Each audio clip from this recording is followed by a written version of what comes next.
ఈరోజు మనము ధ్యానం చేసుకుంటున్నటువంటి అధ్యాయము రెండవ సమూయేలు గ్రంథము 23వ అధ్యాయం తెరవండి. రెండవ సమూయేలు గ్రంథము 23వ అధ్యాయము 20వ వచనం నుంచి నేనే చదువుతున్నాను. మరియు కబ్సెయేలు ఊరివాడై క్రియల చేత ఘనత నొందిన ఒక పరాక్రమశాలికి పుట్టిన యెహోయాదా కుమారుడైన బెనాయా అనునొకడు ఉండెను.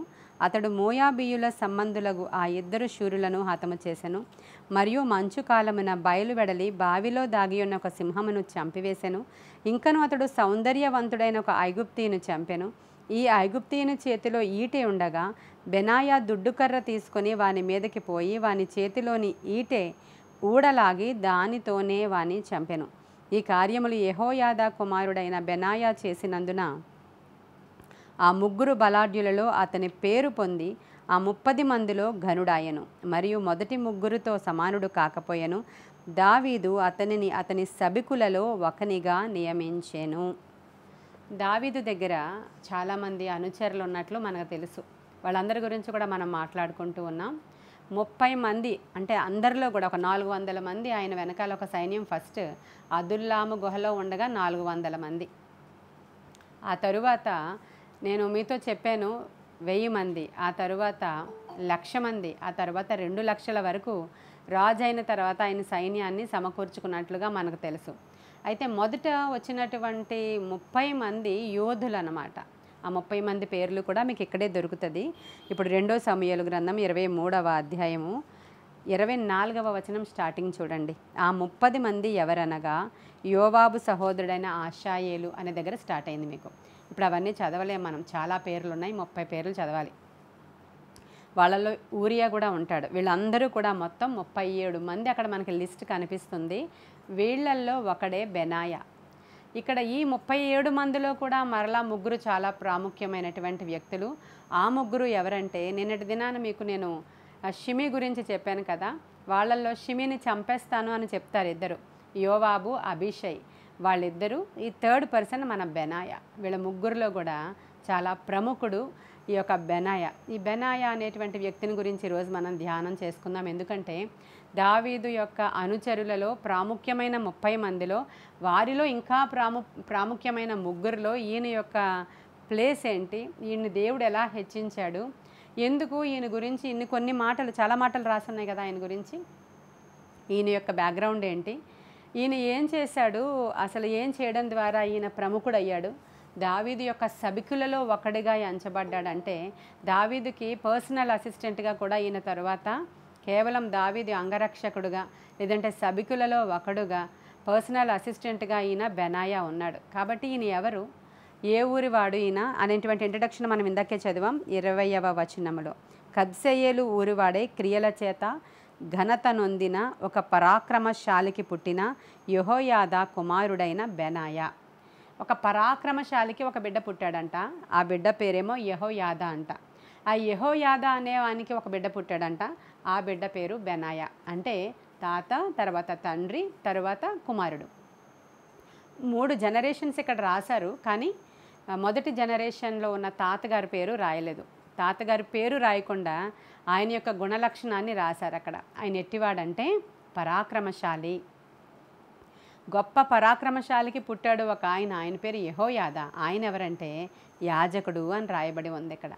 ఆ యాజకుడికి పుట్టాడు ఇంకొక ఆయన. ఆయన ఎవరంటే బెనాయా. ఈ బెనాయా ఎటువంటి వాడు, యాజకుడా అంటే కాదంటండి. ఎలాంటి వాడు ఈయన అంటే, ఈయనంటే ఒకసారి ఘనత నొందిన వాడంటే ఈయన ఒకసారి ఏం చేశాడంటే మోయాబీయుల సంబంధులకు 2 శూరులను హతము చేశాడంటే ఈయన. తర్వాత ఒక మంచు కాలంలో ఒక సింహం దగ్గరికి వెళ్ళి, సింహం ఈయన దగ్గరికి రాలేదు, ఈయనే సింహం దగ్గరికి వెళ్ళి బావిలో ఉన్నటువంటి సింహం దగ్గరికి వెళ్ళి ఆ సింహాన్ని చీల్చి చంపేశాడంట. ఇంకా ముందుకు వెళితే ఒక ఐగుప్తీయుడు ఉన్నాడంట. ఆ ఐగుప్తీయుడు చాలా హైట్, ఇంచుమించు 9 అడుగుల ఎత్తున్నటువంటి వాడి చేతిలో ఒక ఈటె ఉందంట, చాలా పెద్ద ఈటె. కానీ బెనాయా చేతిలో ఏ విధమైన ఆయుధం లేకపోయినా ఆయన్ని కూడా ఏమీ కాకుండా చంపేశాడంట. ఈ యొక్క పరాక్రమ క్రియలు బెనాయా గురించి రాయించిన వాడు పరిశుద్ధాత్ముడు. చాలా సందర్భాల్లో ఈయన ఎక్కడో అడవులలో ఒక సింహాన్ని చంపితే ఎవరు చూశారు, దాన్ని ఎవరు రికార్డ్ చేశారు? ఏమన్నా గిన్నిస్ బుక్లో ఎక్కిందా? లేకపోతే ఆ రోజు TV9 ఉందా, TV6 ఉందా, TV5 ఉందా? ఏమీ లేదు కదండి. ఈయన ఎక్కడో అడవిల్లోనికి వెళ్ళి ఒక దినాన మంచు కాలం, ఎవరు బయట లేరు, కానీ సింహం కూడా దాక్కుంది. మంచు కాలం కాబట్టి ఎక్కడ దాక్కుంది అంటే ఒక నూతిలో దాక్కుంది, అది బావిలో దాక్కుంది. అక్కడికి వెళ్ళి దాన్ని చంపేసి బయటకు వచ్చాడు ఈయన. తరువాత మోయాబీయులు 2 శూరుల్ని కూడా చంపేశాడు ఈయన. ఈయన గురించి ఈ వివరాలే ఇక్కడ రాయబడి ఉన్నాయి. అయితే ఈ బెనాయా దగ్గర నుంచి మనం ఏం నేర్చుకోవాలి? ఎందుకు బెనాయా గురించి ఈ విధముగా రాయించారు? యెహోయాదా కుమారుడు అంటే సరిపోతుంది కదా, తాతగారి పేరు కూడా ఎందుకు రాయించారంటే తాతగారు పరాక్రమశాలి కాబట్టి మన మనవడు కూడా పరాక్రమశాలిగా అయ్యాడు. చూడండి, చాలా జాగ్రత్తగా గమనించండి. పితరులు వాళ్ళు చేసినటువంటివి పిల్లల మీదకి ఎలా వస్తాయి? అనేక సార్లు ఈ కర్సెస్ అన్నీ కూడా నేను బ్రేక్ చేస్తూ ప్రార్థనలు చేస్తూ ఉంటాను, మీరు చూస్తూ ఉంటారు. తాత చాలా త్రాగుబోతు అయితే తండ్రి చాలా నీతిమంతుడుగా ఉంటాడు. మళ్ళీ ఆయన అస్సలు త్రాగడు, తిరగడు, మంచివాడై ఉంటాడు. అంటే అటువంటి వాడికి ఇంత మంచి కొడుకు ఎలా పుట్టాడు అనుకుంటారు మీరు చాలా సందర్భాలు. తరువాత మనుమలు వస్తారు, ఆ తాతగారిలాగే తాగుతున్నాడండి వీడు అంటూ ఉంటారు. మీరు చాలా చోట్ల చూస్తూ ఉంటారు. అంటే పరాక్రమశాలికి పుట్టినటువంటి వాడు పరాక్రమశాలి అవ్వలేదు కానీ యాజకుడు అయ్యాడు. యాజకుడికి పుట్టినవాడు యాజకుడు అవ్వలేదు కానీ పరాక్రమశాలి అయ్యాడు. ఇక్కడ చాలా జాగ్రత్తగా గమనించండి మీరు. అయితే ఈ విషయాలు మనం ఆలోచన చేస్తూ కొన్ని సందర్భాల్లో ప్రార్థనలు చేసుకుంటూ ఉన్నప్పుడు, అవును ప్రభువా నిజమే, అయ్యో వాళ్ళ తాతగారికి 2 భార్యలు ఉండేవారట, ఈ మనవడు కూడా 2 చేసుకున్నాడు అంటూ ఉంటారు.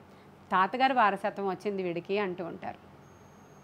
ఇవన్నీ క్రీస్తులోనికి వచ్చిన తర్వాత మనం నూతన సృష్టిగా మార్చబడినప్పుడు ఆ బంధకాలే మనకి త్రెంచబడాలి. మీరు యేసన్న గారి యొక్క సాక్ష్యాన్ని వినుంటారు. యేసన్న గారు అంటే అందరికీ తెలుస్తుంది కదా, హోసన్నా మినిస్ట్రీస్.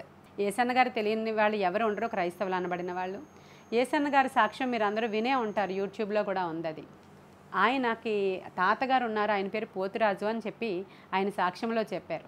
ఆయన బలులిస్తూ ఉండేవారు, మేక పీక కొరికి ఆయన రక్తాన్ని తాగి బలిస్తూ ఉండేటువంటి భయంకరమైన విగ్రహారాధికుల కుటుంబం మాది అని చెప్పాడు ఆయన.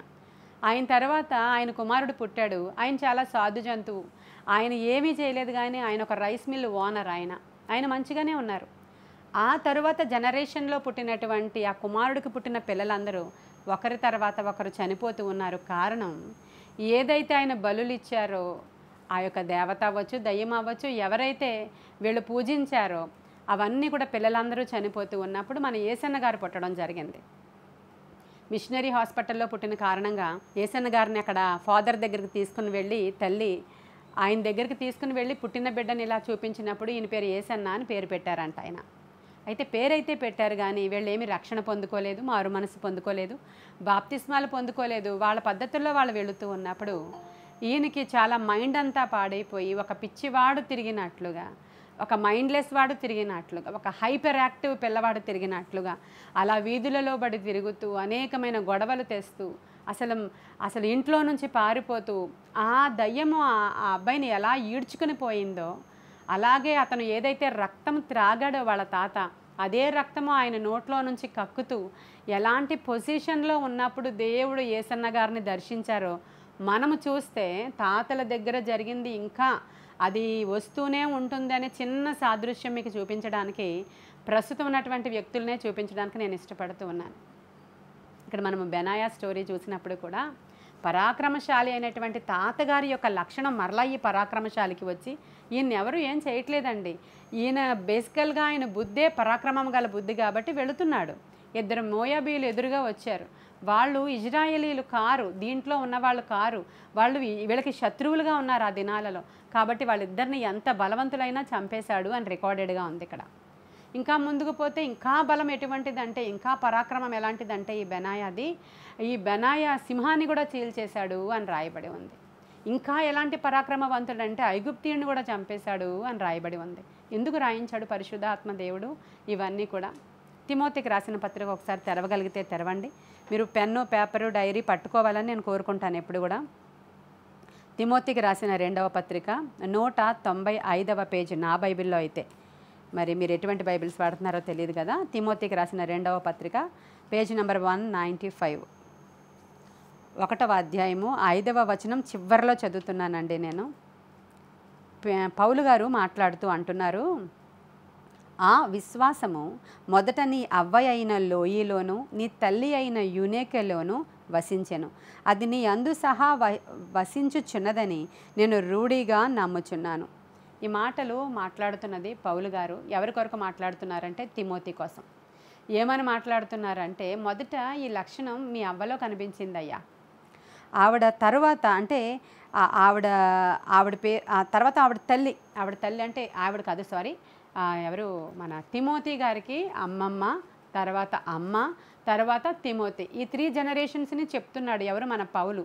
ఫస్ట్ ఆవిడ లోయి అనేటువంటి ఆవిడ అమ్మమ్మ పేరు, అది. తర్వాత యూనేకే అనే పేరు అమ్మ పేరు, తరువాత మన తిమోతి గారి పేరు రాయబడి ఉంది ఇక్కడ. అంటే పౌలు కూడా ఏం గమనించాడంటే, మొదట ఇంత తిమోతి చాలా యవనస్తుడండి. దేవుని సేవలోనికి వచ్చినప్పుడు చాలా యవ్వనస్తుడు, చాలా మంచివాడు, చాలా తన యవ్వనాన్ని పరిశుద్ధంగా ఉంచుకున్నవాడు, దేవుని సేవ చేసినవాడు, యవ్వన ప్రాయంలో వాడబడ్డాడు, చాలా విశ్వాస వీరుడు ఆయన విశ్వాసాన్ని చూసినప్పుడు పౌలు అంటున్నాడు, ఈ విశ్వాసము మొదట నీ అమ్మమ్మలో కనిపించింది నాకు. ఆవిడ చాలా ప్రేయర్ఫుల్, ఆవిడ చాలా విశ్వాస వీరురాలు, ఆవిడ చాలా ప్రేయర్, అసలు ఎంత విశ్వాసంతో ప్రార్థన చేస్తుందో నేను మీ అమ్మమ్మని చూశానయ్యా. తరువాత మీ మమ్మీని చూశాను నేను, ఆవిడ పేరు యునేకే, ఆవిడలో చాలా విశ్వాసం. ఈ యునేకే అనే ఆవిడ అవిశ్వాసిని పెళ్లి చేసుకుంది. యునేకే అనేటువంటి ఆవిడ విశ్వాసురాలే కానీ ఐగుప్తుని పెళ్లి చేసుకుంది. కానీ ఆవిడ ఆ ఇన్ఫ్లుయెన్స్ బిడ్డ మీద పడకుండా చాలా చక్కగా ఈ తిమోతిని తల్లి అమ్మమ్మ కలిపి చాలా చక్కగా పెంచారు. ఆ అమ్మమ్మలో ఉన్న విశ్వాసం నీలో నేను చూస్తున్నాను అని పౌలు అంటాడు. న్యూ టెస్ట్మెంట్లో చూపిస్తున్నాను మీకు నేను ఇది. అనేక సందర్భాలలో ఈ బైబిల్ పరంగానే కాకుండా నేను నా సొంత ఎక్స్పీరియన్స్లో ఇటువంటివి చాలా చూశానండి. నేను చాలా చూశాను. ఎన్ని జనరేషన్స్ని చూస్తున్నప్పుడు నిజమే, ఏంటి ఇంకా కర్సు ఏలుబడి చేస్తుందా? ఎవడైతే నీతిమంతుడిగా పిలువబడ్డాడో, యేసుక్రీస్తు ప్రభువారి రక్తంలో కడుగబడ్డాడో, బాప్తిస్మము నీటి ద్వారా మునిగి ఆ చచ్చిన స్థితిలో నుంచి మరలా లేపబడ్డారో, ఆ పాత రోత జీవితం పోదా అని ఆలోచించినప్పుడు మనకొకటి జ్ఞాపకం రావాలి, బ్లడ్. నీ రక్తాన్ని ఎవరు మార్చగలరు? పైన శరీరాన్ని మార్చుకుంటావేమో, ఒకవేళ రూపురేఖలు మార్చుకుంటావేమో, లేదంటే నా తండ్రి కటింగ్ ఇలా చేసుకునేవాడు జుట్టు అని నువ్వు చేసుకుంటావేమో. రక్తాన్ని ఎక్కడ మారుస్తారు మీరు? రక్తాన్ని మార్చలేరు కదా. DNA ఎవ్వరూ మార్చలేరు. కాబట్టి డాక్టర్ దగ్గరికి వెళ్ళిన వెంటనే నీకు ఏదైనా ఒక రోగం ఉంది అని అడగగానే నువ్వు బాప్తిస్మం తీసుకున్నావు కదా, రక్తం మారిపోయింది అంటాడా ఆయన ఏమన్నా మీకు? అస్సలు ఉండదు అలా. మీ తాతగారికి ఏమైనా షుగర్ ఉందా? మీ హిస్టరీలో ఎవరికైనా క్యాన్సర్ ఉందా? మీ హిస్టరీలో ఎవరికైనా ఇటువంటి జబ్బులు ఉన్నాయా? బీపీ ఉందా అంటే ఉందండి, మా నాన్నగారికి చిన్నప్పటి నుంచి ఉంది, నా చిన్నప్పటి నుంచి ఉందని చెప్తారు మీరు. అందుకే నీకు ఇంకా చిన్న ఏజ్లో వచ్చేసిందయ్యా, నీకు ట్యాబ్లెట్ పెట్టేస్తాను, ఈ రోజు నుంచి నువ్వు ఇంకా వాడడమే, ఆప్షన్ లేదు. కొన్ని అయితే నీ యొక్క మెంటల్ కండిషన్స్ ద్వారా, నీ వర్క్ ప్రెషర్ ద్వారా వస్తాయి, హెరిడిటరీ ద్వారా వచ్చింది, ఎవ్వరూ ఏం చేయలేరు అంటారు. బాల్డ్ హెడ్ వస్తూ ఉంటుంది, దాంట్లో ఎన్ని జుత్తు మొలిపించుకునేటువంటి మూలికలు వాడినా సరే ఎవరేం చేయలేరు. కారణం హెరిడిటరీ.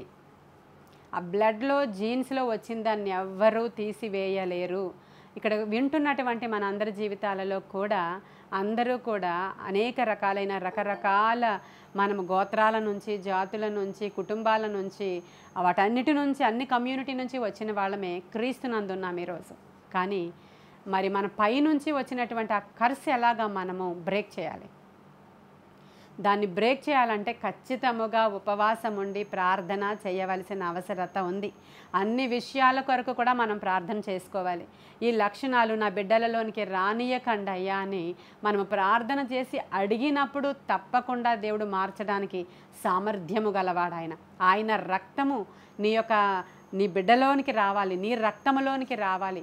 మనం అనుదినము తీసుకునేటువంటి, అనుదినము కాకపోయినా నెలలో ఒక్కసారి తీసుకునే లార్డ్ సప్పర్ తీసుకునేటప్పుడు, దేవా పాత రోతవి లక్షణాలు ఏవి నాలోనికి రాకుండా ఖచ్చితంగా నాకు విడుదల చేయండి అనే ప్రార్థన మీరు తీసుకోవాలి. ఆ ప్రార్థన చేసుకోవాలి. నువ్వు ఏది చేసుకుంటావో అదే అక్కడ పొందుకుంటావు. లక్షణాలు కనిపిస్తూ ఉంటాయి. నేను చెప్తున్నానని కాదు, మీరు ఒక్కసారి అబ్జర్వ్ చేసుకోండి, ఆలోచించండి, ఒకసారి గమనించుకోండి. చాలామంది సేవకులు అంటే మనకి ఇప్పుడు రకరకాల బోధలు వచ్చిన కారణంగా ఎప్పుడైతే నువ్వు క్రీస్తులో ఉన్నావో అవన్నీ కొట్టివేయబడ్డాయి, పాతదంతా గతించిపోయింది, సమస్తము నూతనమాయను, నీవు నూతన సృష్టిగా మారావు అని చెప్తుంటారు. నిజమే, నీకు మారింది హృదయం, నీకు మారింది మనసు, బ్లడ్ కాదు. నీకు మారింది హృదయము, నీ డిఎన్ఏ కాదు. కాబట్టి ఆ బ్లడ్లో నుంచి హెరిడిటరీ ద్వారా వచ్చిన కోపము, అసూయ, ఈర్ష్య, ద్వేషము, వ్యభిచారము, చెత్త పనులు, చెడ్డ మాటలు, దొంగతనములు, అభిచారము, మత్తతలు, అల్లరితో కూడిన ఆటపాటలు, మాట తీరు సమస్తము అలా క్యారీ అయి వచ్చేస్తాయి. ఎప్పుడైతే పరిశుద్ధాత్మను పొందుకుంటామో సగము వరకు అవన్నీ బ్రేక్ చేయబడతాయండి. ఎప్పుడైతే నీవు ఒక్కొక్క లక్షణం వరకు ఉపవాసం ఉండి ప్రార్థిస్తావో ఒక్కొక్క విడుదల నీవు పొందుకుంటావు ఖచ్చితంగా. ఇవన్నీ కూడా జరగకుండా క్రైస్తవ్యము చాలా వేదనలో, శోధనలో దొర్లుతున్నటువంటి పరిస్థితిలో ఉంది. ఎందుకంటే మా కర్స్ ఎక్కడుందో, అంటే ఆ శాపాలు ఎక్కడి నుంచి వచ్చాయో అర్థం కావు. ఎక్కడ మేము ఆ బాండేజెస్ బ్రేక్ చేయాలో అర్థం కావు. దీనికోసం నిజంగానే కృపావరాలు కలిగిన సేవకులు ఉపయోగపడతారు. అవన్నీ ఒట్టి మాటలు కానే కావు. ఎప్పుడైతే ఆ తల్లి ఎలుగెత్తి ప్రార్థన చేసిందో, ప్రభువుని వేడుకుందో, యేసన్న గారిని దేవుడు దర్శించారు కదా. ఆయన పుస్తకంలో చదివిందే, యూట్యూబ్లో చూసిందే. ఒకానొక దినాన గొప్ప వెలుగు ఆ యవ్వనస్తుడి ముఖము మీద ప్రకాశించినప్పుడు ఆయన కట్లు త్రెంచబడ్డాయి. హల్లెలూయా, కట్లు త్రెంచబడ్డాయి. ఆయన రక్తము మారింది.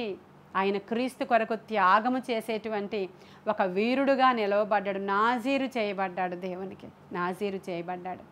కాబట్టి ఆయన అనేక మంది యేసన్న గారులను తయారు చేశాడు. ఈరోజు మన క్రైస్తవ్యంలో సగము మట్టుగా హోసన్నా మినిస్ట్రీ వ్యాపించి ఉంది వృక్షంలాగా. కారణం, ఒక వీధుల్లో తిరిగేటువంటి మైండ్ సరిగా లేనటువంటి, రక్తము నోట్లోంచి కక్కుతున్నటువంటి, ఒక శాపగ్రస్త కుటుంబంలో నుంచి వచ్చినటువంటి ఒక యవ్వనుడు ప్రభువు కొరకు నిలవబడిన సాక్ష్యం. ప్రియమైన దేవుని బిడ్డలారా, మరి మీ యొక్క జీవితంలో ఒకసారి ఆలోచన చేసుకుంటారా? ఈరోజు నేను మొన్నే చెప్పాను, ఆదివారం, మా తాత ఏదో చాలా గొప్ప కార్యాలు చేశాడని గొప్ప విషయాలు, అలాంటి విషయాలు మాట్లాడొద్దు పిల్లలతో.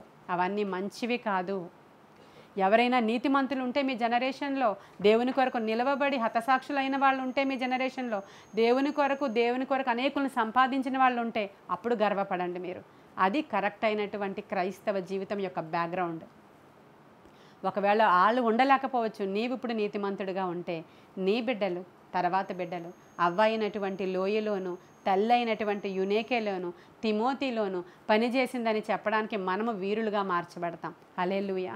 దేని గురించి చింతపడాల్సిన అవసరత లేదు. కానీ ప్రార్థనా విజ్ఞాపనల చేత ప్రభువుని హత్తుకొని ప్రార్థనా పరులుగా మనం మార్చబడితే గొప్ప కార్యాలు మనము, మన బిడ్డలు చూస్తామండి. ఈ జనరేషన్లోనే చేసి చూపిస్తాం ఖచ్చితంగా. మనకి ఈ ప్రార్థనలకి ఇంకా జవాబులు రాకపోవడానికి, ఇన్నిన్ని సంవత్సరాలు పట్టడానికి కారణం అదే. మనం లాక్కుంటున్నాం, వాటి నుంచి విడిపించుకోవడానికి ప్రయత్నిస్తున్నాం, పోరాడుతున్నాం. ఒక్కసారికే జరిగిపోతుంది. డెలివరెన్స్ అనేది ఒక్కసారికే జరిగిపోదు.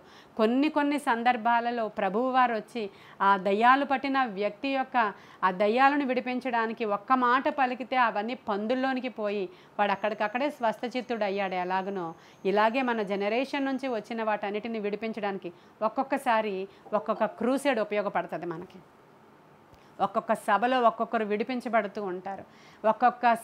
అభిషేకించబడిన సేవకుల యొక్క వాళ్ళ నోటి మాటల ద్వారా మనకు ఒక్కొక్కసారి విడుదల వస్తూ ఉంటుంది. ఒక్కొక్కసారి ఆ దేవుని చేత అభిషేకించబడి పిలువబడిన సేవకులు కొందరు ఉంటారు, వాళ్ళకి ఆ కృపావరాలు ఉంటాయి, వాళ్ళ ద్వారా వస్తాయి. ఒక్కొక్కసారి ఏమొద్దండి, దేవుని వాక్యమే మనల్ని విడిపిస్తుంది. ఏమక్కర్లేదు, దేవుని వాక్యమే మనల్ని విడిపిస్తుంది. ఉపవాసం ఉండి ప్రార్థన చేస్తే ప్రభు చెప్పారు, ఇటువంటివి నీకు లొంగాలంటే, వీడు చాంద్రరోగి, ఎక్కడి నుంచో వచ్చింది ఇది, వాడికి ఆ రోగం, ఇటువంటివి లొంగాలి వంగాలి అంటే ప్రార్థన ఉపవాసం వలన తప్ప మరి దేని వలన ఇటువంటివి సాధ్యము కావు. పోయి ప్రార్థన ఉపవాసం ఉండండి. ఖచ్చితంగా బిడ్డల కొరకు అంగలార్చండి. తల్లిదండ్రులు ఎవరైనా వింటూ ఉంటే ఈరోజు, మీ బిడ్డలు ఎందుకు అలా తిరుగుతున్నారు, మీ బిడ్డలు ఎందుకు అలా మరి కోపిస్టులుగా ఉంటున్నారు, ఎందుకు అలా త్రాగుబోతులుగా తిరుగుబోతులుగా ఉన్నారు, ఏ ఈవిల్స్ వాళ్ళ మీద ఏలుబడి చేస్తున్నాయి, నువ్వు ప్రార్థించు, అదేం పెద్ద విషయం ఏమీ కాదు. ప్రార్థించు. ప్రభువు చెప్పారు, విసుగు చెందకుండా ప్రార్థించండి, మెలకువగా ఉండి ప్రార్థించండి, ఎడతెగక ప్రార్థించండి. శోధకుడు మీ ఇంట్లో ప్రవేశించకుండా ప్రార్థనా విజ్ఞాపనలలో మీరు ఎడతెగక ఉండండి. ప్రార్థన విజ్ఞాపనలలో లేనటువంటి తల్లిదండ్రుల పిల్లలు ఎందుకని పాడైపోతున్నారు, ఎందుకు ఆ ఇంట్లోనికి చొరబడిపోతున్నాడు అపవాదంటే ప్రార్థన లేమి. కాబట్టి ఈరోజు బెనాయా ఏం చేశాడో 3 విషయాలు మీకు వివరించి నేను ముగిస్తాను. ఈరోజు తాత పరాక్రమశాలి అంట, బెనాయా పరాక్రమశాలి. ఆయనకి ఎవరు నేర్పించలేదు, ఆయన రక్తంలో ఉంది ఆ పరాక్రమం. సింహాన్ని చంపాడంటే ఎంత పరాక్రమంశాలో మీరు అర్థం చేసుకోవాలి. మామూలు సింహం కాదు. మన దావీదు గొర్రె పిల్లను నోట కరుచుకుని వెళ్ళిపోతున్నటువంటి సింహాన్ని చంపాడు. దాని నోట్లో పిల్ల ఉంది కాబట్టి ఈయన వెళ్ళి దాన్ని గట్టిగా పట్టుకొని మొత్తానికి అది శరీర బలం కాదు, దేవుని బలం చేత మొత్తానికి వీరుడు శూరుడు చంపేశాడు. ఇంకొకసారి సంసోను కూడా చంపిన సందర్భం మనకు ఉంటుంది. అయితే ఈ బెనాయా ఇద్దరికంటే గొప్పవాడు. ఎందుకో చెప్పనా, నేను మామూలుగా వెళ్ళిపోతున్న గ్రౌండ్లో అయితే అది పరిగెడుతుంది, వీడు పరిగెడతాడు. అది తప్పించుకుంటుంది, వీడు తప్పించుకుంటాడు. ఏదైనా చేయొచ్చు. కానీ నూతిలో అంటే ఆ బావిలోనికి దిగాడంటే నువ్వా నేనా తేలిపోవాలి అక్కడ. అవునా కాదా చెప్పండి. ఆ బావిలో నుంచి బయటికి ఎవరో ఒకరే రావాలి బయటికి. అది అంత వీరుడు అని చెప్పడానికి నేను ఈ మాట ఉపయోగించా. అపవాది గర్జించు సింహము వలె ఎవరిని మృంగుదునా అని. ఎక్కడున్నాడు వాడు? బావిలో ఉన్నాడు. ఆడు బావిలో కాచుకొని కూర్చున్నాడు. ఎప్పుడు వస్తాడు వాడు అంటే మనం పరలోక ప్రార్థన చెప్తాం. అపవాది శోధన నుంచి, కీడు నుంచి తప్పించండి ప్రభువా, ఏ కీడు మాకు రాకుండా మమ్మల్ని విడిపించండి ప్రభువా అని చెప్తాం. మీ ఇంట్లోనికి కీడు రాకుండానట్లు మెలకువగా ఉండి ప్రార్థన చేయండి అని ప్రభు చెప్తారు. ఎన్నో గృహాలలో ప్రార్థనలు లేవు, ప్రార్థన లేమి. అప్పుడు ఎవరొస్తారా ఇంట్లోనికి? నక్కి నక్కి ఉన్నాడు, అక్కడే బావిలో ఉన్నాడు వాడు. ఈజీగా వస్తాడు మీ ఇంట్లోనికి వాడు. ఎప్పుడైతే మనం ప్రార్థనలు చేసుకుంటూ ఉంటామో, మన చుట్టూ అగ్ని కంచె, రక్త కంచె, రక్షణ కంచె వేస్తున్నామో, స్తుతి యాగం ఎప్పుడు చెల్లిస్తున్నామో, ప్రతి ఇంట్లోనికి ఇప్పుడు ఈ వాయిస్ ఎక్కడికైతే వస్తుందో, అగ్ని కాదా, దేవుని యొక్క మాటలు అగ్ని కాదా, వాడు అక్కడ ఉండగలడా? వాడు ఖచ్చితంగా పారిపోతాడు అక్కడి నుంచి. ఈ సమయం కూడా చాలామందికి లేదు. ఆన్లైన్ ప్రేయర్స్లో కూడా రాలేనటువంటి దుస్థితిలో చాలామంది ఉంటారు వాళ్ళ గృహాలలోనికి. ఎందుకంటే దుష్టుడు పొంచి ఉన్నాడు. అందుకే ప్రభు అన్నాడు, అపవాది గర్జించు సింహము వలె ఎవనిని మృంగుదునా అని తిరుగులాడుతున్నాడు, బీ కేర్ఫుల్ అన్నాడు దేవుడు. అన్నారా లేదా? ఆయన చెప్పారా, నేను చెప్తున్నానా? ప్రభువే చెప్పారు. అపవాది గర్జించు సింహము వలె ఎవరిని మృంగుదునా అని తిరుగులాడుతూ ఉన్నాడు, చాలా జాగ్రత్తగా మీరు ఉండాలి. ఆ సింహాన్ని నువ్వే వెళ్ళి చంపాలి. నువ్వే వెళ్ళి చంపాలి అని అంటే ప్రార్థనలోనే సాధ్యం అది. హల్లెలూయా. ఇప్పుడు మనం ఏం చేస్తున్నామంటే సాక్ష్యాలు, ప్రవచనాలు, ప్రార్థనలు, ఆరాధనలు మనము వారు పాడుటయు స్తుతించుటయు మొదలు పెట్టగానే శత్రువు పారిపోయాడంట. ప్రియమైన దేవుని బిడ్డలారా, ఈరోజు నువ్వు శత్రువుని పారిపోజేస్తున్నావా, ఆహ్వానించుకుంటున్నావా? ఒకసారి ఆలోచన చేసుకోవాలి. ఎవరో వచ్చి మనకు ప్రార్థన చేస్తారని ఎదురు చూడకండి. ఎవరు వింటున్నారో వాళ్ళు మేమే మా ఇంట్లో యోధులమని ఆలోచించండి. మేమే మా ఇంట్లో బెనాయామని ఆలోచించండి. బెనాయా విజయ వీరుడు, హల్లెలూయా, పరాక్రమశాలి, జయము పొందుకున్న శూరుడు ఆయన. కాబట్టి గర్జించు సింహము వలె ఎవరిని మృంగుదునాను తిరుగుతున్న సింహాన్ని నీవే వెళ్ళి చేసి చంపి, అర్థమైందా, ఎప్పుడు మా ఇంటికి రాకపో అవతలకి అని చెప్పగల సామర్థ్యము దేవుడు ప్రార్థనా పరులకు ఇచ్చాడు. శాపాలను విడగొట్టగల సామర్థ్యం ప్రార్థనా పరులకు ఇచ్చాడు. దేవుని యొక్క దీవెన మన ఇంట్లోనికి రావాలంటే వాక్యమే మనల్ని, దేవుడు ఆ పడిన గుంటలో నుంచి మనల్ని బయటికి లేవనెత్తుతుందంట. జిగటగల దొంగ ఊబిలో నుంచి ఆయన వాక్యమే మనల్ని లేవనెత్తుతుందంట. హల్లెలూయా. వారు తాము పడిన గుంటలో నుంచి దేవుడు వాడిని బయటికి విడిపిస్తారంట వాక్యము ద్వారా. సరి అయిన వాక్యము చెప్తున్నటువంటి సంఘములో క్రమముగా వెళ్ళాలి, ఎదగాలి. ఎవరైనా చెప్పచ్చు వాక్యం. దేవుని యొక్క శుభవార్త ఎవరైనా చెప్పచ్చు. దేవుని యొక్క యాజకత్వం ఈ దినాన ఎవరికైనా ఇచ్చాడు ప్రభు. స్త్రీ అనియు పురుషుడనియు ఏ భేదము లేదు. గ్రీసు దేశస్థుడనియు, దక్షిణాఫ్రికా అనియు, భారతదేశం ఇది హిందూ దేశంలో పుట్టావు నువ్వు, నో ప్రాబ్లం. ఏది తేడాయే లేదు. సమస్త జనుల మీద ఆయన అభిషేకము దిగి వచ్చింది. ప్రతి ఒక్కరూ సువార్త ప్రకటించవచ్చు, యాజకత్వం చేయొచ్చు. అనేకులని కొరివిలో నుంచి లాగినట్లుగా, అగ్నిలో నుంచి లాగినట్టు నీవు అందరినీ కూడా బయటికి లాగొచ్చు. నీ ఇంటిని నువ్వు రక్షించుకోవచ్చు. కాబట్టి ఈరోజు బెనాయా ఫస్ట్ అంటే సెకండ్ చేసిన పని నేను ఫస్ట్ చెప్పాను. రెండవది ఏం చేశాడంటే ఇద్దరు మోయాబీల్ని చంపేశాడంట, వీరుల్ని శూరుల్ని. మోయాబు అని ఎక్కడ మీకు జ్ఞాపకం వచ్చినా వాళ్ళు గర్విష్ఠులు అని అర్థం చేసుకోండి ఒకసారి. మోయాబు గర్వము చాలా గొప్పది గనుక వారిని గురించి నేను చాటుగా ఏడ్చానంటాడు ప్రభు. మోయాబీయుల యొక్క ప్రౌడ్, అసలు వాళ్ళు చాలా గర్విష్ఠులు. తరువాత మోయాబీయులు వ్యభిచారులండి. మీ అందరికీ తెలుసు, లోతు యొక్క పిల్లల్లో ఒక కుమార్తె యొక్క పిల్లల యొక్క సంతానమే మోయాబీయులు. అమ్మోనీయులు ఒక అమ్మాయి సంతానం, మోయాబీయులు ఒక అమ్మాయి సంతానం. వ్యభిచారము ద్వారా పుట్టినవారు వారు. అటువంటి వారిని బెనాయా చంపాడని పరిశుద్ధాత్ముడు ఎందుకు రాయించాడంటే, మనము ఒక క్రైస్తవ జయ జీవితము జీవించడానికి మనము చంపాల్సినవి ఇవే. మొదటగా సింహాన్ని చెప్పాను నేను, దాన్ని చంపాలి. అనుదినము అపవాదిని ఎదురించడి, అప్పుడు వాడు మీ వద్ద నుంచి పారిపోతాడు. మంట పెట్టాలి ఆ యొక్క బావిలో, వాడు పారిపోతాడు అక్కడి నుంచి. మోయాబీయులు అని అంటే వ్యభిచారులండి, గర్విష్ఠులు. ఈ 2 పదాలు జ్ఞాపకం పెట్టుకోండి మీరు. ఈ మోయాబు స్త్రీలను చూడండి, ఇజ్రాయిలీలంతా ప్రయాణమై వెళ్ళిపోతూ ఉంటే బాలాకు అనేటువంటి రాజు అక్కడ నిలవబడి, అమ్మో మహా సైన్యంగా వచ్చేస్తున్నారు, వాళ్ళని చూస్తుంటేనే నా గుండెలు భయపడిపోతున్నాయి, భయం వేసేస్తుంది నాకు. కాబట్టి బాలాకును తీసుకొని రండి, అతను బిలామును తీసుకొని రండి, ప్రవచిస్తాడని ఒక ప్రాఫిట్ని తీసుకొస్తాడు అక్కడికి. బిలాము అనే ప్రవక్త. ఆ ప్రవక్త దేవుడు వద్దని చెప్పాడు, అయినా ప్రవక్త వచ్చాడు. అయితే ప్రవక్త వాళ్ళని శపించడానికని చెప్పి కొండ ఎక్కినప్పుడు దేవుడు వారి నోటిని తన అధీనంలో ఉంచుకున్న కారణంగా ఇజ్రాయేలీల మీద ప్రవచన అంటే శాపానికి బదులు ప్రాఫెసీస్ రిలీజ్ చేస్తున్నాడు అతను. ఇదేంటి, నేను వాళ్ళని శపించడానికి నేను తీసుకొచ్చాను అన్నాడు బాలాకు. ఇది ఇంపాసిబుల్. దేవుని చేత అభిషేకించబడిన ప్రజలు వాళ్ళు. హల్లెలూయా. మన మీద ఏ శాప వచనాలు పని చేయజాలవు. కాబట్టి వాళ్ళని పాడు చేసి వాళ్ళ దేవుడికి దూరం చేయాలంటే శపిస్తే అవ్వదు, మంత్రిస్తే అవ్వదు, తిడితే అవ్వదు, వాళ్ళని కొడితే అవ్వదు. ఏం చేస్తే అవుతుంది అంటే వాళ్ళని వ్యభిచారులుగా చేస్తే అయిపోద్ది పని. దట్స్ అక్కడికి అంతే, క్లియర్ అయిపోద్ది అక్కడ. అది చేస్తేనే వాళ్ళ దేవుడికి చిరాకు.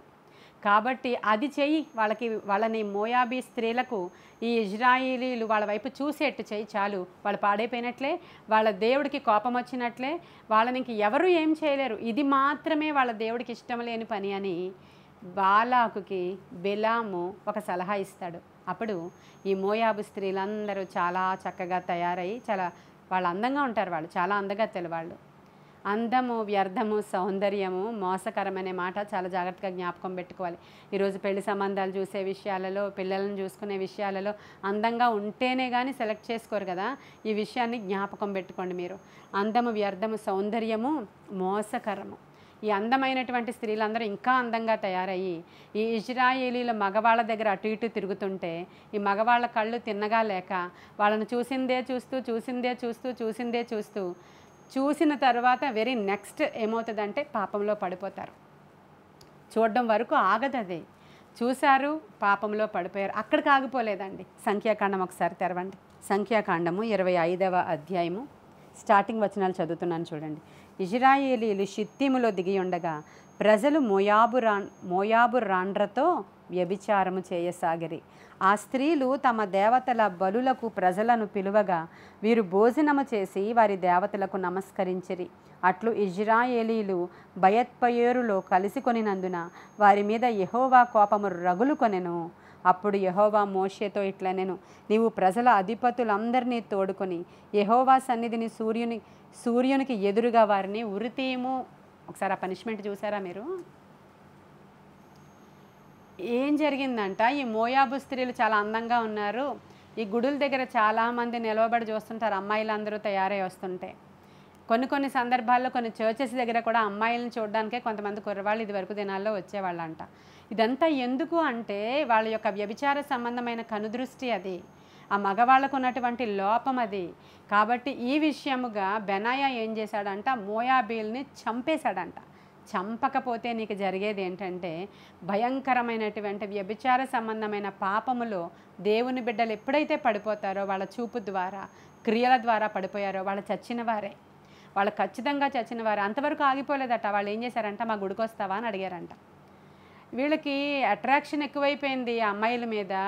ఇంకా నవ్వొచ్చేస్తుంది వాళ్ళని చూస్తుంటే వీళ్ళకి. ఆ నవ్వుకుంటూ వాళ్ళు వెనకాల పోయారు. లిటరల్గా జరిగిందే మాట్లాడుతున్నాను నేను.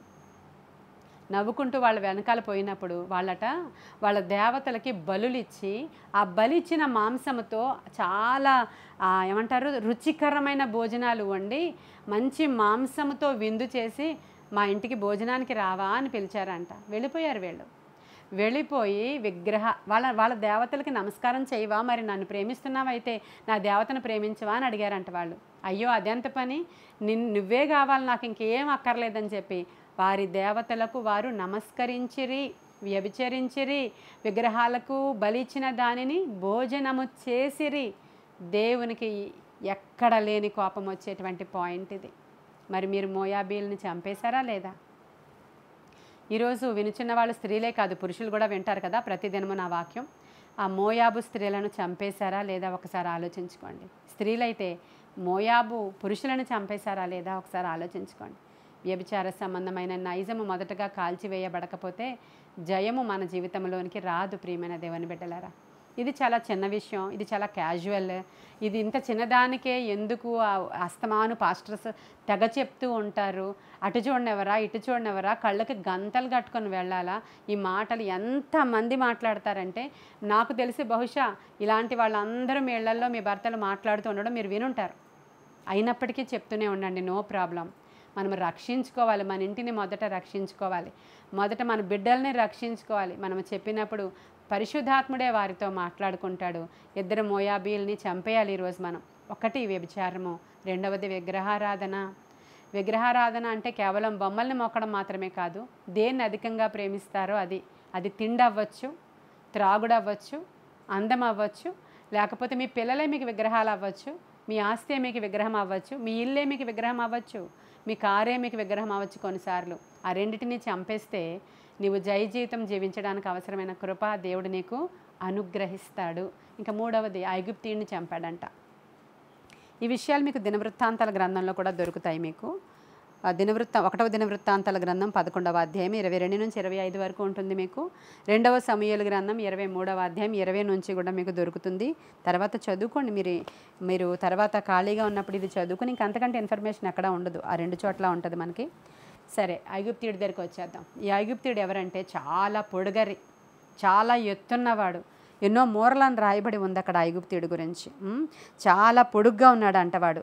అంత ఎత్తున్నవాడు, ఇంచుమించు 8-9 అడుగుల ఎత్తంట ఐగుప్తీయుడు. అంత ఎత్తున్నవాడు, వాడి చేతిలో మరలా ఈటు ఉందంట. అది మీకు దినవృత్తాంతాల గ్రంథంలో నేను ఇందాక చెప్పిన రెఫరెన్స్లో దొరుకుతుంది, చూసుకోండి. అంత చాలా పెద్ద ఈటే వాడి చేతిలో ఉందంట. ఇంకా ఒక క్వాలిటీ రాశాడు అక్కడ, ఏంటంటే అందగాడంట. చాలా సౌందర్యవంతుడైనటువంటి ఐగుప్తీయుడిని బెనాయా చంపాడు. ఎందుకు ఇంత వివరంగా ఐగుప్తీయుడి గురించి రాయించాడు అంటే, ఎప్పుడైనా సరే మీకు ఐగుప్తు అనే మాట వస్తే లోకము అనేటువంటి మాట ఎన్నో సంవత్సరాల నుంచి చెప్తున్నాను మీకు నేను. అది ఐగుప్తు అంటేనే లోకము. అంటే ఇప్పుడు మీరు మూడవ పర్సన్ని మీరు జయించాల్సిన పర్సన్ ఎవరంటే చాలా పెద్దవాడు, వాడు చాలా ఎత్తున్నవాడు, వాడు మన తలకి మించిన వాడు, మన అసలు ఊహకి మించిన వాడు, అసలు మనం ఆలోచించలేం అంత పెద్దవాడు. వాడు ఎవడంటే లోకం ఎంత కలర్ఫుల్గా ఉంటుంది కదా, సౌందర్యం. లోకంలో మీరు చూసినప్పుడు అబ్బా ఏం క్రియేషన్ అండి, అబ్బా ఏం బిల్డింగ్స్ అండి, ఇవి చూడకపోతే మనుషులేనా? విహారయాత్రలకు వెళ్ళకపోతే అసలు మనుషులేనా? ఆ యొక్క చూడండి హిమాలయాలు చూడండి, లేకపోతే తాజ్మహల్ చూడండి, చార్మినార్ చూడండి, ఇంకొకటి చూడండి, ఏమి అందం అండి అస్సలు ఆ కట్టడాలు. బుర్జ్ ఖలీఫా చూడండి, ఆ కంట్రీ చూడండి, ఈ కంట్రీ చూడండి, స్విట్జర్లాండ్ చూడండి, ఆస్ట్రేలియా చూడండి, బ్యూటిఫుల్ కదా ఆ బిల్డింగ్స్. లోకము. నేను అవన్నీ తిరగొద్దని చెప్పట్లేదు, మీకు అంత కలర్ఫుల్గా ఉంటుంది అని చెప్తున్నాను అంతే. మనం బయట ఎక్కడ చూసినా అబ్బా ఎంత బాగున్నాయో అది లోకము. ఐగుప్తు లోకము అంత కలర్ఫుల్గా ఉండి నిన్ను పిలుస్తూ ఉంటుంది. కాబట్టి లోకములో నువ్వు కలిసిపోకూడదు. అన్నిటినీ ఎంజాయ్ చేయొచ్చు, మన కోసమే దేవుడు క్రియేట్ చేశారండి అవన్నీ. వాటిని మనం చూడొచ్చు, ఆనందించవచ్చు, మనం ఆస్వాదించవచ్చు, తప్పేమీ లేదండి. ప్రభువుకి ఇవ్వాల్సిన సమయం ఇచ్చి మనం ఆస్వాదించవచ్చు. ఆయన వద్దన్నది మనం విడిచిపెట్టచ్చు, ఆయన చేయమన్నది మనం చేయొచ్చు. కానీ బీ కేర్ఫుల్. ఇక అదే లోకం కాదు మనకి, అదే జీవితం కాదు మనకి. మనమేమీ కూడా పిచ్చివాళ్ళం కాదు కదా. ఈ లోకము శాశ్వతము కాదు అని తెలుసు మనకి, పిచ్చివాళ్ళకి తెలియదు అది. వాళ్ళు ఈ లోకమే శాశ్వతం అనుకుని బిల్డింగ్ మీద బిల్డింగ్, బ్యాంక్ బ్యాలెన్సుల మీద బ్యాంక్ బ్యాలెన్సులు, ఉద్యోగాల మీద ఉద్యోగాలు, సంపాదన మీద సంపాదన, మేము ఎక్కడే మిగిలిపోతాము అన్నంతగా లోకాన్ని హత్తుకొని ఉంటారు వాళ్ళు. ఎవరికైనా సహాయం చేయడానికి వాళ్ళ చేతులు రావు, ఎందుకంటే మేమే ఇదంతా తిని వెళ్ళిపోతాము అని. మొన్న ఎవరో నాకు ఒక చిన్న సాదృశ్యం చెప్పారు. ఒక ఆయనకి డబ్బులు అంటే చాలా ఇష్టం అంట, పిచ్చి అంట ఆయనకి. డబ్బులను చూసుకొని రోజు మురిసిపోతాడంట ఆయన. బ్యాంకులో కూడా పెట్టడంట ఆయన. ఆ డబ్బులు అలా కనబడుతూ ఉండాలంట రోజు ఆయనకి. వెళతాడు, తెరుచుకుంటాడు, చూస్తాడు, పడుకుంటాడు. ఇంక చనిపోయే స్టేజ్ వచ్చింది, డాక్టర్ కూడా నువ్వు చనిపోతావని టైం ఇచ్చాడంట. అప్పుడు భార్యను పిలిచి చెప్పాడంట, ఇదిగో అది నా కష్టార్జితం, నేను సంపాదించానది. మీరు నన్ను సమాధి చేసేటప్పుడు నా సమాధి పెట్టి డబ్బులన్నీ వేసేయాలన్నాడంట. చూడండి ఒకసారి ఆయన ఆతృత ఎలా ఉందో. పిల్లలు ఉన్నారు, భార్య ఉంది, వాళ్ళు అనుభవించొద్దా? వద్దు. అతనికి వేసేయమన్నాడంట సమాధి పెట్టెలో. సరే అందంట భార్య. మరి ఇంకేం చేస్తాం, ఆఖరి కోరిక అది. ఆ తర్వాత ఆయన చనిపోయాడు. అప్పుడు సమాధి బాక్స్లో వీడి జీవితకాలంలో ఎంత సంపాదించాడని పేపర్ మీద రాసి ఆ పేపర్ మొక్క వేసిందంట దాంట్లో. సరిపోయిందా? అంటే ఎలా ఉన్నారు మనుష్యులు అంటే లోకము, లోకాశ, శరీరాశ, ఆ యొక్క జీవపు డంబానికి లేదంటే ఆ డబ్బుకి సంబంధించిన విషయాలు. అదే ఐగుప్తు. కాబట్టి ఐగుప్తు ఆశలు విడిచిపెట్టి లోకాన శాశ్వత ఆనందం ఏమి కూడా లేదని తెలుసుకొని మనం ఇక్కడ జీవించినప్పుడు మనము యాత్రికులమును పరదేశులమై ఉన్నామని మనము గ్రహించి గమనించి ఈ జర్నీ చాలా తెలివితేటలతో మనం చేసుకున్నామా, పరలోకంలో సమస్తము సమకూర్చుకుంటాం మనం. ఎవరైనా పేదవాడికి అప్పిస్తే వాడు యెహోవాకి అప్పిచ్చినట్లు అక్కడికి వెళ్ళిపోద్ది ట్రాన్స్ఫర్. దేవుని సేవ కోసం ఇచ్చారా? ట్రాన్స్ఫర్. దశమ భాగాలు నమ్మకంగా ఇచ్చారా? ట్రాన్స్ఫర్. మించి ఇచ్చారా? కోల్గేట్ లాగా అక్కడ నీ అకౌంట్స్ అన్నీ ఫిల్ అయిపోతూ ఉంటాయి. వాడు తెలివైన వాడు. ప్రియమైన దేవుని బిడ్డలారా, లోకములో ఉన్నవన్నీ కూడా శాశ్వతము కావని ఎరిగి ఈరోజు బెనాయా జయించిన విజయ వీరుడు, ఆయన పేరు బెనాయాలా మనం ఉండాలని. దావీదు తరువాత ఆయన్ని సొంత సభలో ఒక చాలా ప్రాముఖ్యమైన వ్యక్తిగా చేర్చుకోవడం మాత్రమే కాదు, దావీదు తరువాత, ఎందుకంటే బెనాయా యవనస్తుడు కదా, దావీదు అప్పటికే వృద్ధుడు. బెనాయా యవనస్తుడు కాబట్టి సొలొమోను గారి దగ్గర సైన్యాధిపతి బెనాయా. హల్లెలూయా చెప్పండి. థ్యాంక్ యూ అయ్యా, నీకు వందనాలయ్యా. ఆ సొలొమోను దగ్గర సైన్యాధిపతి బెనాయా. ఎంత గొప్ప పొజిషన్ అండి. మొత్తం సైన్యానికి అధిపతిగా మారిపోయాడు ఈయన. ఎవరు చూసొచ్చారండి ఈయన చేసినటువంటి కార్యాలు?